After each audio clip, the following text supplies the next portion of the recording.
The first of my little, I don't know, reflections on the characters from The Walking Dead, the reflections on the survivors, because I'm going to do one on each of the major survivors that are up to this point. My first reflection is on Carol, and I chose a couple pictures of her. Carol Pelletier, I think that's how you pronounce her name. This picture taken from, I believe it's episode 3, I think.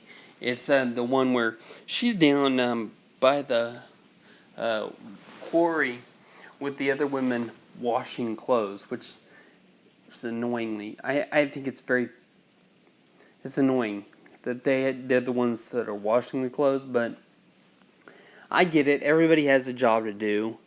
I just think it's strange that the women are appointed to do something like that.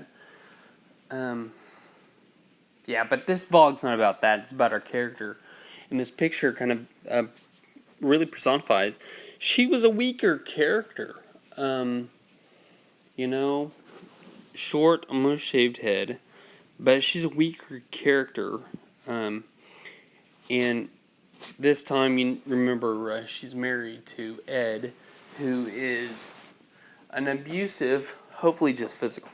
I mean, it's not good to hope anything like that, but physical and emotional towards her. Hopefully not like sexually abusing Sophia, because that would have really pissed me off. But it made that part where Shane sees him being mean to her and hitting her and knocking her down, and he goes ape butt and starts pounding the poop out of his face and beating Ed up, and yeah, I probably would have been close to that, because it really, abuse bothers me.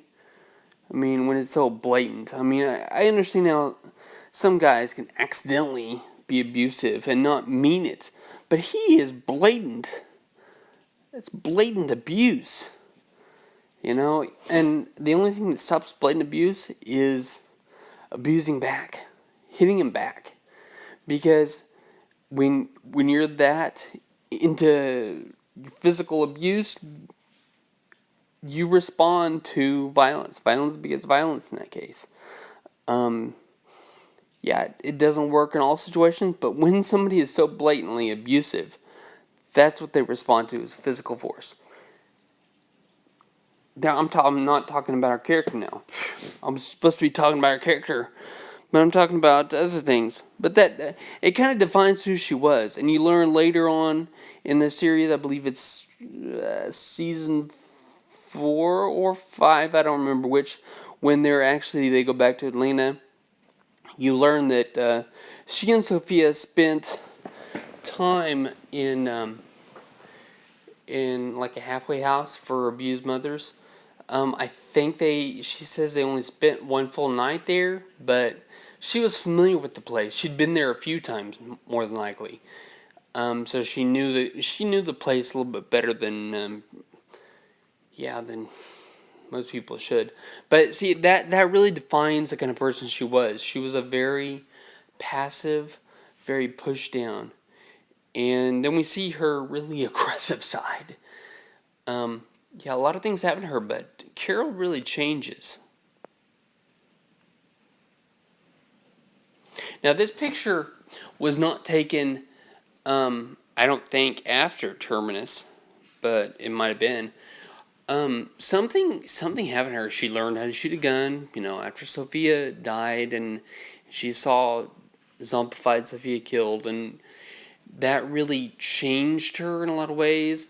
On the way to Terminus, when she's pushed to executing that girl, well, she'd been the subject of the judge jury type thing when Rick just expelled her from the group, and so she knew that in this world you've got to take over judge, jury, and executioner, and so that's kind of what she did, because you're not very far from being an executioner when you're right there in the midst. I mean, you can't just let it go.